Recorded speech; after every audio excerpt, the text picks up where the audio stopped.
Thiruvananthapuram അഞ്ചുതെങ്ങിൽ 13 വയസ്സുകാരന് amoebic മസ്തിഷ്ക ജ്വരം സ്ഥിരീകരിച്ചു. തിരുവനന്തപുരം മെഡിക്കൽ കോളേജിലെ പരിശോധനയിലാണ് ഈ രോഗം സ്ഥിരീകരിച്ചത്.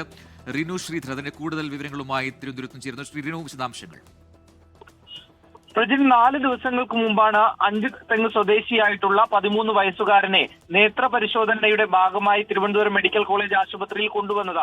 കുട്ടിയുടെ ചില പരിശോധനകളിലാണ് ഡോക്ടർമാർക്ക് സംശയങ്ങൾ തോന്നുകയും വിശദമായിട്ടുള്ള പരിശോധന നടത്തുകയും ചെയ്തത്. തുടർന്നാണ് കഴിഞ്ഞ ദിവസം അമീബിക് മസ്തിഷ്ക ജ്വരം സ്ഥിരീകരിച്ചതായി തദ്ദേശ സ്വയംഭരണ സ്ഥാപനത്തിൽ അറിയിപ്പ് കിട്ടിയത്. ഇന്നാണ് ഈ അഞ്ചുതെങ്ങ് പഞ്ചായത്തിൽ ഈ ഒരു അറിയിപ്പ് കിട്ടുന്നത്. കുട്ടിയുടെ ആരോഗ്യനിലയിൽ ആശങ്കയില്ല എന്നുള്ളതാണ് അറിയിക്കുന്നത്. എന്തായാലും രോഗം ബാധിച്ച ആളുടെ വീട്ടിലും പരിസര പ്രദേശങ്ങളിലും എല്ലാം തന്നെ പഞ്ചായത്ത് ആരോഗ്യ വകുപ്പ് ക്ലോറിനേഷൻ ഒക്കെ തന്നെ നടത്തിയിട്ടുണ്ട്. പക്ഷെ എവിടെ നിന്നാണ് ഈ രോഗം സ്ഥിരീകരിച്ചത് എന്നുള്ളത് നിലവിൽ അറിയാനായിട്ടില്ല. കാര്യം രോഗം എവിടെ നിന്ന് പടർന്നു എന്ന് വ്യക്തമല്ല. ഈ കുട്ടി ജലാശയത്തിലോ മറ്റ് ജലസംഭരണികളിലോ ഒന്നും തന്നെ കുളിച്ചിട്ടില്ല അല്ലെങ്കിൽ ഇറങ്ങിയിട്ടില്ല എന്നുള്ളതാണ് ബന്ധുക്കളടക്കം പറയുന്നത്.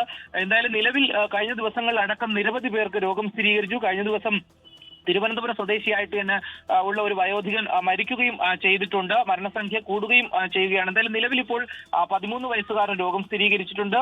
പക്ഷേ ആശങ്കയില്ല, ആരോഗ്യം നല്ല രീതിയിലാണ്, ഒരു രീതിയിലുള്ള ആശങ്കപ്പെടേണ്ടുന്ന സാഹചര്യവും ഇല്ല എന്നുള്ളതാണ് ഇപ്പോൾ മെഡിക്കൽ കോളേജിൽ നിന്നടക്കം ലഭിക്കുന്ന വിവരം. പ്രജിൽ, റിനു ശ്രീധറാണ് വിശദാംശങ്ങൾ നൽകിയത് തിരുവനന്തപുരത്ത്. ലോകത്തെവിടെയായാലും ഏത് സമയത്തും 24 വാർത്തകളും ഓഗ്മെന്റഡ് റിയാലിറ്റി പാക്കേജുകളും എക്സ്പ്ലെയിനറുകളും വിശദമായി കാണാൻ ഞങ്ങളുടെ യൂട്യൂബ് ചാനൽ നിങ്ങൾക്ക് സബ്സ്ക്രൈബ് ചെയ്യാം.